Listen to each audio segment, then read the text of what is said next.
मुझे बताइए, जिस काम में गलती की गुंजाइश नहीं है, कोई गलती हुई कभी?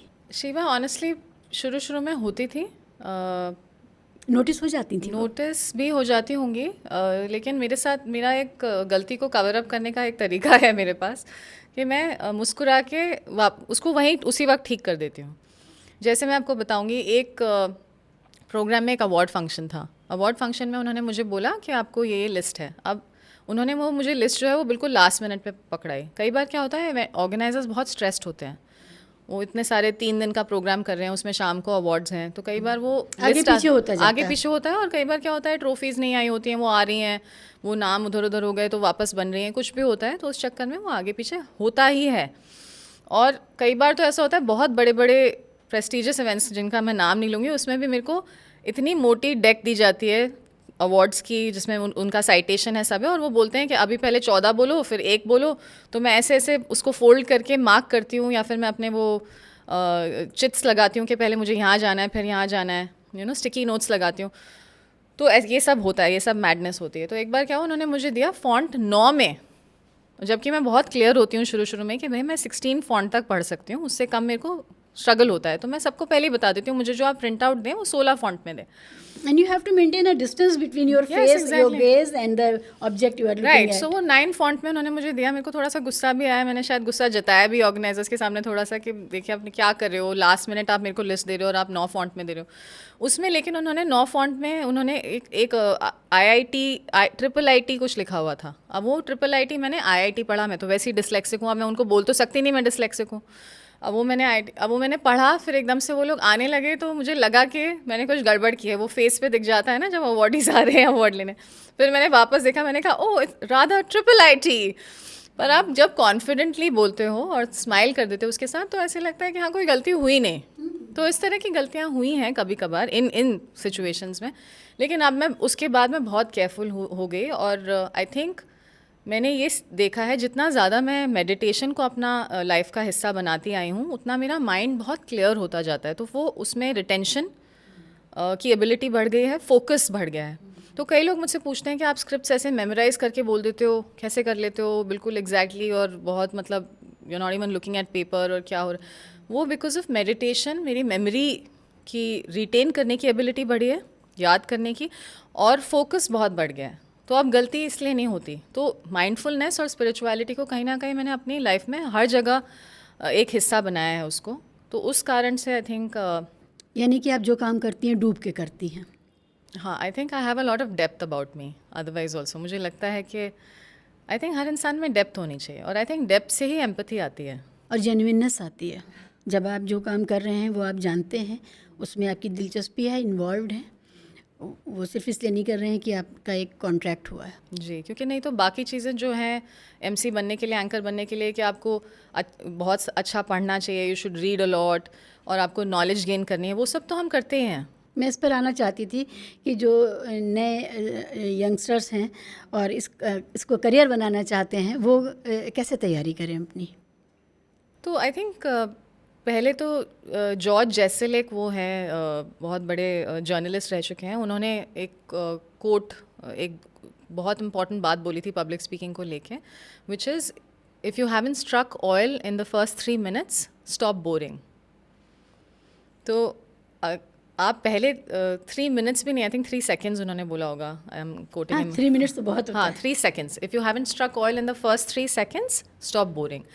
तो फर्स्ट 3 seconds में आप कैसे अपना कनेक्ट बनाते हो ऑडियंस के साथ। Usually people start with ladies and gentleman, you know.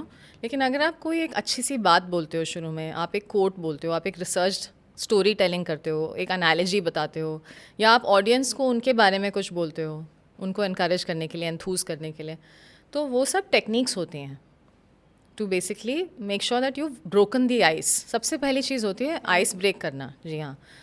तो वो कनेक्ट आपको इस्टेब्लिश करना है। वो आप कैसे करेंगे, उसके लिए आपको एक मास्टरमाइंड टेक्निक ईजाद करनी है।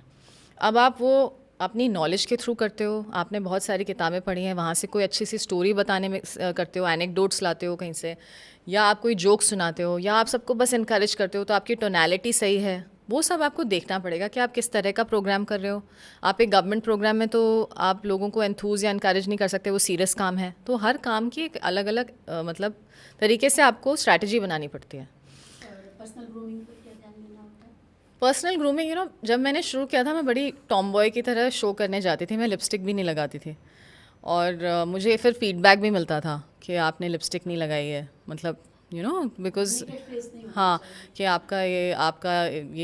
ये हमारा बड़ा प्रेस्टिजियस इवेंट है एंड यू नॉट, या आपने ये नहीं पहना है, या इवेंट के अकॉर्डिंग आपको कपड़े भी पहनने पड़ते हैं।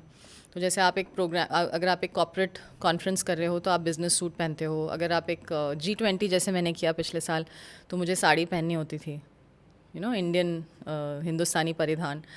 तो वो सब आपको देखना होता है कि आपको कैसा है, प्लस आपके बाल वगैरह ठीक होने चाहिए। सो इट्स वेरी डिफ़िकल्ट और क्या नहीं करना चाहिए? क्या नहीं करना चाहिए, आपको ज़्यादा नहीं बोलना चाहिए I think, because I feel कि इवेंट की जो टाइमलाइंस होती हैं वो बहुत शॉर्ट होती हैं। तो आपको किसी ना किसी तरह, जो मेरी IAS की पढ़ाई है वो यहाँ काम आती है। वहाँ पे मेंस में कम कम लिखना पड़ता था, छोटे छोटे आंसर्स देने होते हैं, ये इतने इतने वर्ड्स का, वो चीज़ आपको यहाँ अप्लाई करनी चाहिए। Because the more crisp you are and you can deliver your message, brevity is the wit of your soul here and it is absolutely important. Point to be noted.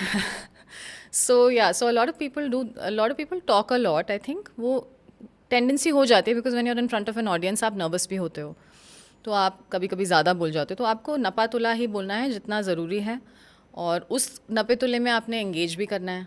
So there are a lot of, and it's like a full strategy. ऐसा नहीं है कि बस हाँ हम कर लेंगे, you can't just swing it.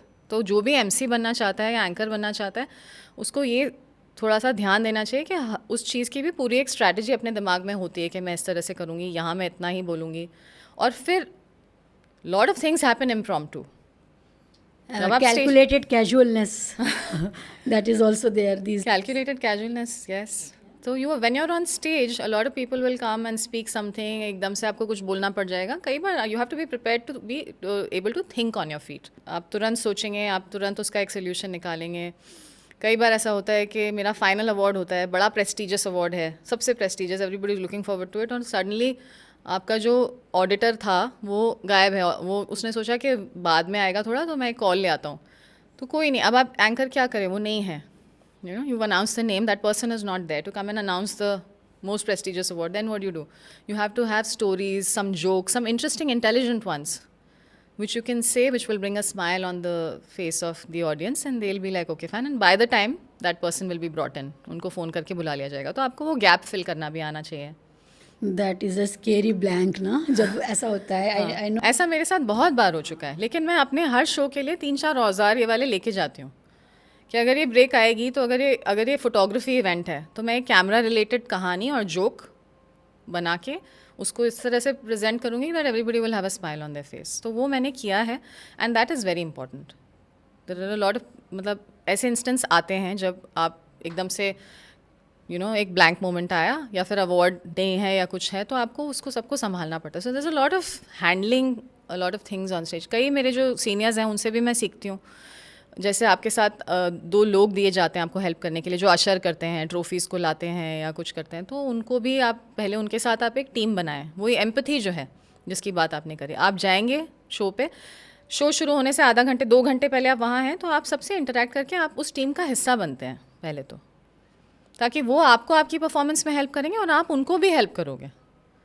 कई बार वो कहीं और से जा रही होती हैं या उनके पास कोई गलत ट्रॉफी होती है, वो सब एंकर सब कुछ चेक कर लेता है स्टेज पे लास्ट मिनट। मतलब स्टेज पे बहुत सारा मैनेजमेंट भी होता है एक एंकर के द्वारा। So it's not just delivering lines. अगर एंकर और MC बनने के लिए अगर लोगों को लगता है कि भाई सिर्फ हम लाइन डिलीवर करेंगे और हो जाएगा, तो ऐसे नहीं है। मतलब there are a lot of elements to this